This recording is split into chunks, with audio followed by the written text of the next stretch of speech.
നമസ്കാരം, ഞാൻ രാജേഷ് ആർ നായർ. നിങ്ങൾ ശ്രദ്ധിച്ചിട്ടുണ്ടാവും, ഞാൻ കുറച്ചു ദിവസങ്ങളായി എൻ്റെ യൂട്യൂബിലും ഫേസ്ബുക്കിലും ഒക്കെ ഇടുന്ന വീഡിയോയിൽ ഞാൻ ഉപയോഗിക്കുന്ന വസ്ത്രം എന്ന് പറയുന്നത് കറുപ്പാണ്. കറുപ്പ് നിറത്തിന് ഇന്ന് നമ്മുടെ സംസ്ഥാനത്ത് ഒരു പ്രത്യേക പദവിയും ഒരു പ്രത്യേക അംഗീകാരവുമൊക്കെ ഉണ്ട്. അതിൻ്റെ അടിസ്ഥാനത്തിലാണ് എനിക്കും ആ അംഗീകാരം കിട്ടട്ടെ എന്ന ഒരു അത്യാഗ്രഹത്തിന്മേലാണ് ഞാൻ ഈ കറുത്ത വസ്ത്രം ഉപയോഗിക്കുന്നത്. ഇപ്പോൾ ഈ വീഡിയോ ചെയ്യുന്ന സമയത്ത് ഇന്നലെയോ മറ്റോ ആണെന്ന് തോന്നുന്നു, ഒരു പ്രത്യേക വാർത്ത വന്നിട്ടുണ്ട്. നടൻ വിനായകൻ ഒരു 5 സ്റ്റാർ ഹോട്ടലിൽ മദ്യപിച്ച് ബഹളം ഉണ്ടാക്കിയതിനെ തുടർന്ന് പോലീസ് കസ്റ്റഡിയിലെടുത്തു. അയാൾ ആ പോലീസ് സ്റ്റേഷനിൽ ചെന്നിട്ടും ബഹളം ഉണ്ടാക്കുകയാണ്. അതിന് തൊട്ടു മുമ്പ് ഒരു കാടൻ കഞ്ചാവടിച്ചും പുലിനഖം ഉപയോഗിച്ചു എന്നൊക്കെ പറഞ്ഞ് വനം വകുപ്പിന്റെ അന്വേഷണവും പോലീസ് അറസ്റ്റ് ചെയ്യുകയും ജാമ്യം എടുക്കുകയൊക്കെ ചെയ്തെന്നുള്ള ഒരു വാർത്തകളുണ്ട്.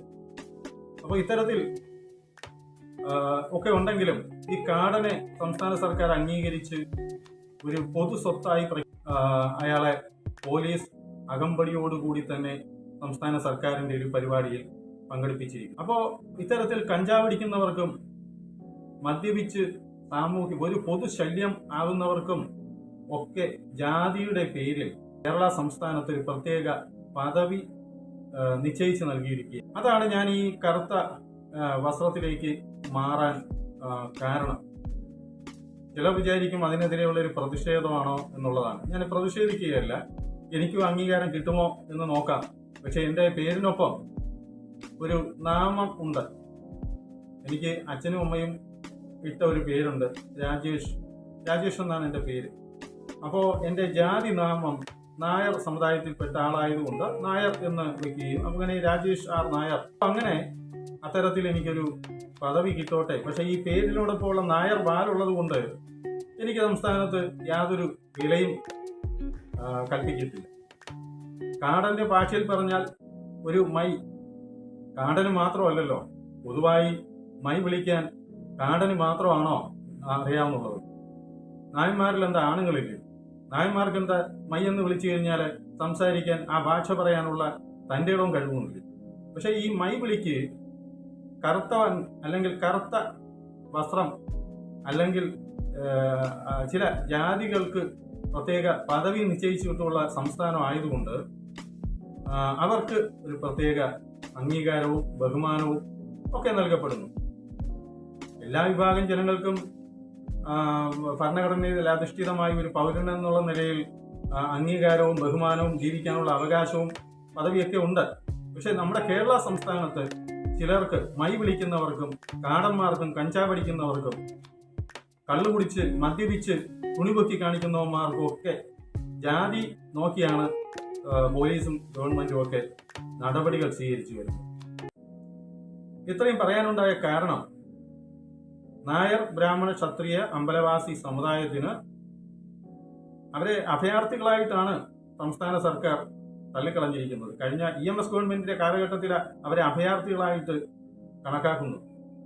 അല്ലെങ്കിൽ സംവരണം കൊടുക്കണമായിരുന്നല്ലോ. 1932 മുതൽ 34 കാലഘട്ടം മുതൽ നൽകിയിരുന്ന സംസ്ഥാനത്തിന്റെ ഒരു ഭാഗം അല്ലെങ്കിൽ സംസ്ഥാനത്തിന്റെ ഭരണത്തിന്റെ ഒരു പ്രാതിനിധ്യം അവർക്കും കൊടുക്കണമായിരുന്നല്ലോ. 1957 EMS സർക്കാർ ചെയ്ത ഏറ്റവും വലിയ ദ്രോഹം നടപടിയായിരുന്നു നായർ ബ്രാഹ്മണ ക്ഷത്രിയ അമ്പലവാസി സമുദായങ്ങളെ പിന്നാക്ക വിഭാഗ പട്ടികയിൽ നിന്ന് എടുത്ത് ദൂരെ കളഞ്ഞത്. 2025 അതിനൊരു മാറ്റമില്ല. 3 തലമുറ കഴിഞ്ഞിരിക്കുന്നു. ആ വിഷയങ്ങൾ നമ്മൾ പല ഘട്ടങ്ങളിലായിട്ട് സംസാരിച്ചിട്ടുള്ളതാണ്. പക്ഷെ ഇപ്പൊ ഈ കറുത്ത വിഷയത്തിലോട്ട് വരാം. ഞാൻ ഇത്രയും പറയാനുണ്ടായ സാഹചര്യം, ഈ വിഭാഗത്തിന് OBC റിസർവേഷൻ നൽകണമെന്ന് ആവശ്യപ്പെട്ട് ഞാൻ ഹൈക്കോടതി നൽകിയിട്ടുള്ള ഹർജിയുടെ ഫലമായി ബഹുമാനപ്പെട്ട ഹൈക്കോടതി സംസ്ഥാന പിന്നാക്ക വിഭാഗത്തിന് എന്റെ ആവശ്യം പരിഗണിക്കാൻ പറഞ്ഞുകൊണ്ട് ഉത്തരവ് പുറപ്പെടുവിക്കുകയും അതിന്റെ അടിസ്ഥാനത്തിൽ കമ്മീഷൻ സിറ്റിംഗ് നടത്തുകയും ചെയ്തു.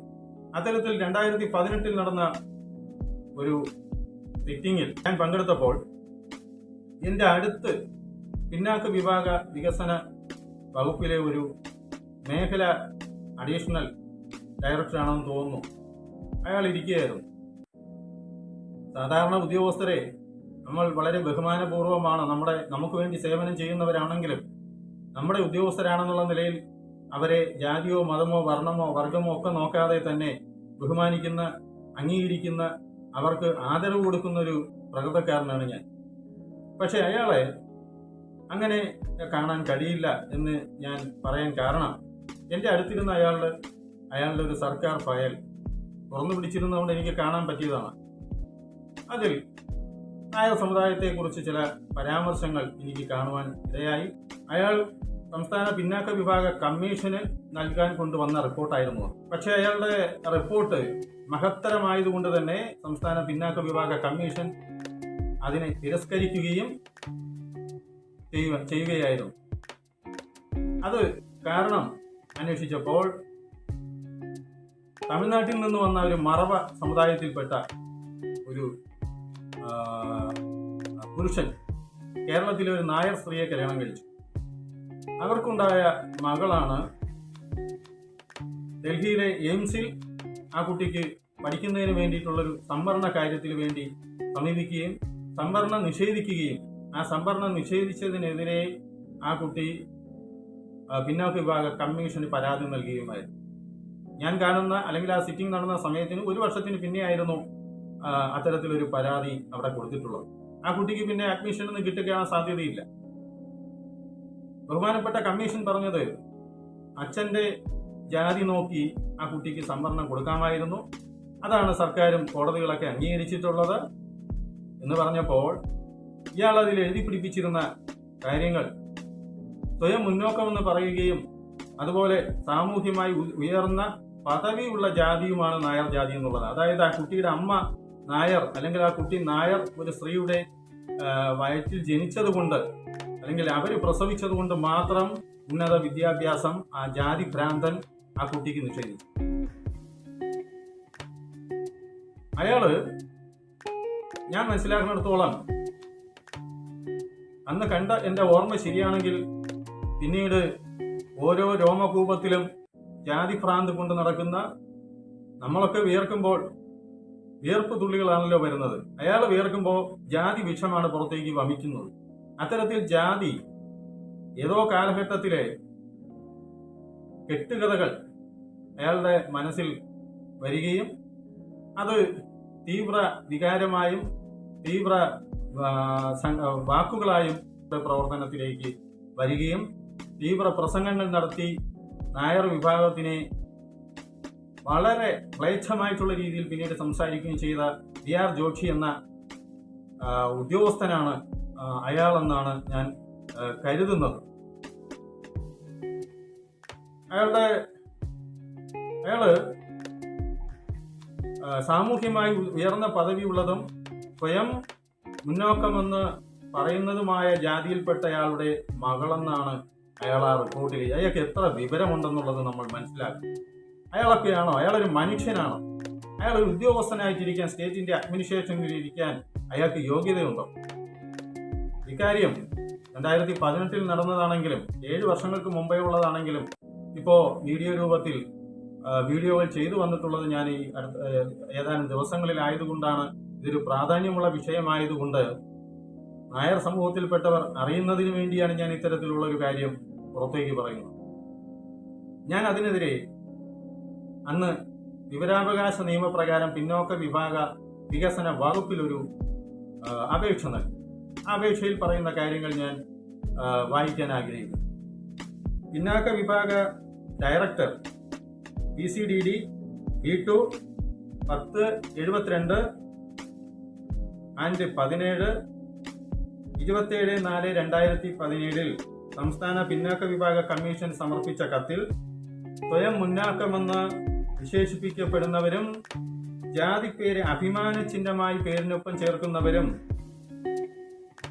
ചേർക്കുന്നവരുമായ സമുദായങ്ങൾക്ക് സാമൂഹ്യ പിന്നോക്കാവസ്ഥ അനുഭവിക്കേണ്ടി വന്നിട്ടില്ലെന്ന് യാഥാർത്ഥ്യം സാക്ഷ്യപ്പെടുത്തിയിരിക്കുന്നു എന്നാണ് ആ ജാതി ഭ്രാന്ത് പിടിച്ചയാൾ ഉദ്യോഗസ്ഥൻ റിപ്പോർട്ട് ചെയ്തത്. അക്കാര്യത്തിൽ ഞാനൊരു വിവരാവകാശ നിയമം കൊടുത്തിട്ടുള്ള ചോദ്യങ്ങൾ ഞാൻ വായിക്കും. പട്ടിക സമുദായങ്ങളിൽ സാമൂഹ്യ പിന്നോക്കാവസ്ഥ അനുഭവിക്കേണ്ടി വന്നിട്ടില്ലാത്തതിന്റെ ആധികാരിക തെളിവുകൾ, റിപ്പോർട്ടുകൾ, വിജ്ഞാപനങ്ങൾ, കോടതി ഉത്തരവുകൾ, സർക്കാർ നിർദ്ദേശങ്ങൾ, മറ്റെന്തെങ്കിലും ഉത്തരവുകൾ, രേഖകൾ, പഠന റിപ്പോർട്ടുകളോ ഉണ്ടെങ്കിൽ അതിന്റെ പകർപ്പ് കോപ്പി. സ്വയം മുന്നാക്കമെന്ന് വിശേഷിപ്പിക്കുന്ന സമുദായങ്ങളുടെ പട്ടിക പകർപ്പ്. സ്വയം മുന്നാക്കമെന്ന് പറയുന്നത് ഏതൊക്കെ സമുദായങ്ങൾ എന്നതിനെ കുറിച്ചുള്ള ആധികാരിക വിജ്ഞാപനങ്ങൾ, ഉത്തരവുകൾ, നിർദ്ദേശങ്ങൾ എന്നിവയുടെ പകർപ്പ് കോപ്പി. സ്വയം മുന്നാക്കമെന്ന് പറയുന്നതിനുള്ള തെളിവ് ഡയറക്ടറേറ്റ്, കമ്മീഷൻ, കോടതി, കേന്ദ്ര സംസ്ഥാന സർക്കാരുകൾ എന്നീ ആധികാരിക സ്ഥാപനങ്ങളിൽ നിന്നോ അല്ലാതെയോ ശേഖരിച്ച തെളിവ് പകർപ്പ്. ജാതിപ്പേര് അഭിമാന ചിഹ്നമായി ഉപയോഗിക്കുന്ന സമുദായങ്ങളുടെ പട്ടിക പകർപ്പ്. ജാതിപ്പേര് അഭിമാന ചിഹ്നമായി സമുദായങ്ങൾ എവിടെയൊക്കെ ഉപയോഗിക്കുന്നതിന്റെ രേഖകളുടെ പകർപ്പ്. ജാതിപ്പേര് അഭിമാന ചിഹ്നമായി ഉപയോഗിക്കുവാൻ അനുമതി നൽകിക്കൊണ്ടുള്ള വിജ്ഞാപനങ്ങൾ, നിർദ്ദേശങ്ങൾ, ഉത്തരവുകൾ എന്നിവയുടെ പകർപ്പുകൾ. ജാതിപ്പേര് അഭിമാന ചിഹ്നമായി ഉപയോഗിക്കുവാൻ അനുമതി നൽകിയിരിക്കുന്ന സർക്കാർ, ഇതര കോടതി, ഭരണഘടനാ സ്ഥാപനങ്ങൾ, സ്വകാര്യ സ്ഥാപനങ്ങൾ എന്നിവയുടെ പട്ടിക പകർപ്പ്. ജാതിപ്പേര് അഭിമാന ചിഹ്നമായി അനുവദിച്ചുകൊണ്ടുള്ള ഉത്തരവുകൾ, നിർദ്ദേശങ്ങൾ, വിജ്ഞാപനങ്ങൾ എന്നിവയുടെ പകർപ്പ്. ഒരു ചിഹ്നമായി ജാതി ഉപയോഗിക്കേണ്ടത് ഏതൊക്കെ ആനുകൂല്യങ്ങൾക്ക് എന്നതിന്റെ പകർപ്പുകൾ. ജാതിപ്പേര് ഒരു അഭിമാന ചിഹ്നമായി അംഗീകരിച്ചിരിക്കുന്ന സർക്കാർ സ്ഥാപനത്തിന്റെ വിവരങ്ങളടങ്ങിയ രേഖകളുടെ പകർപ്പ്. ജാതിപ്പേര് ഒരു അഭിമാന ചിഹ്നമായി രജിസ്റ്റർ ചെയ്യുന്നതിനുള്ള നിയമാവലി, ഫീസ്, അനുബന്ധ രേഖകളുടെ പകർപ്പ്. അഭിമാന ചിഹ്നം എന്ന വാക്കിന് സർക്കാർ നൽകിയിരിക്കുന്ന അർത്ഥങ്ങൾ എന്തൊക്കെയാണ് എന്നതിന്റെ പകർപ്പുകൾ. 9/4/2018 ഞാൻ ഇത് വിവരാവകാശ നിയമപ്രകാരം സംസ്ഥാന പിന്നാക്ക വിഭാഗ വികസന വകുപ്പ് ഡയറക്ടർക്ക് നൽകി.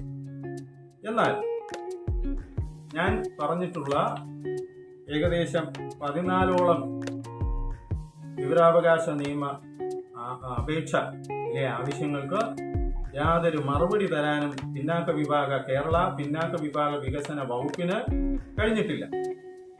അപ്പോൾ ഇത് അന്തരീക്ഷത്തിൽ ചില ജാതിഭ്രാന്തന്മാർ പറഞ്ഞു പരത്തുന്ന കെട്ടുകഥകളെ ഉദ്ധരിച്ചുകൊണ്ട് ബഹുമാനപ്പെട്ട സുപ്രീം കോടതിയുടെ മണ്ഡൽ കമ്മീഷൻ റിപ്പോർട്ട് തള്ളിക്കളഞ്ഞുകൊണ്ടുള്ള 1992 ഭരണഘടനാ ബെഞ്ചിന്റെ വിധിയും അതിനെ തുടർന്ന് പിന്നാക്ക വിഭാഗ വികസന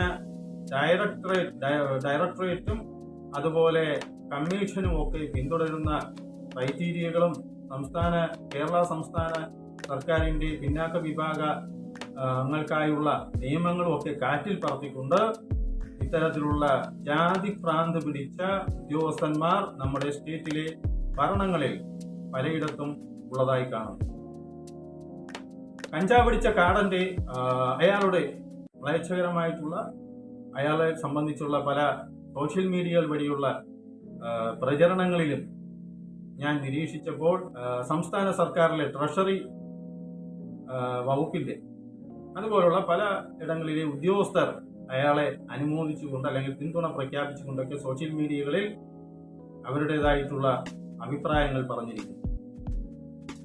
സംവരണവും മറ്റുമൊക്കെ വാങ്ങുന്നവർ അവർ വാങ്ങിച്ചുകൊള്ളട്ടെ, അതിനൊന്നും എതിർപ്പില്ല. പക്ഷേ ഈ സംസ്ഥാനത്ത് ജനിച്ച് നൂറ്റാണ്ടുകളായി സംസ്ഥാനത്തെയും കേരളത്തെയും തിരുവിതാംകൂറിനെയും നാടിനെയും സംരക്ഷിച്ച നായർ സമുദായത്തിൽപ്പെട്ടവർക്ക് അവർ അർഹിക്കുന്ന ആനുകൂല്യങ്ങളും അംഗീകാരവും മതിയായ പ്രാതിനിധ്യവും ലഭിക്കുന്നതിന് വേണ്ടിയിട്ടുള്ള പോരാട്ടം, നിയമപരമായിട്ടുള്ള പോരാട്ടം തുടരുക തന്നെ ചെയ്യും എന്ന് ഇത്തരത്തിലുള്ള ജാതി പിടിച്ച ഭ്രാന്തന്മാർ ഒട്ടനവധി സമുദായങ്ങളിലെ എല്ലാ സമുദായങ്ങളിലെയും നല്ലവരായിട്ടുള്ള ആൾക്കാരെ, സമൂഹത്തിൽ നന്മ ചെയ്യുന്ന മഹത് വ്യക്തികളെ അവരൊക്കെ അംഗീകരിക്കപ്പെടുന്നതും അവരെയൊക്കെ ആദരിക്കുന്നതും ജാതി നോക്കിയിട്ടല്ല, അവരുടെ പ്രവർത്തികൾ കൊണ്ടാണ്. എന്നാൽ ചില ജാതിക്കാരെ, സമുദായക്കാരെ ഇല്ലായ്മ ചെയ്യാൻ ഇതുപോലെ വിഷം വമിക്കുന്ന ചില ഉദ്യോഗസ്ഥ പ്രമാണികളും വിവരദോഷികളും ഉണ്ടെന്നുള്ളത്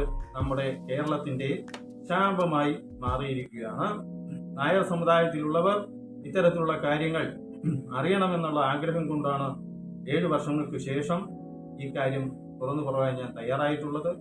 രാജേഷ് ആർ നായർ, കഴനിയിൽ, മാനവ ഐക്യവേദി.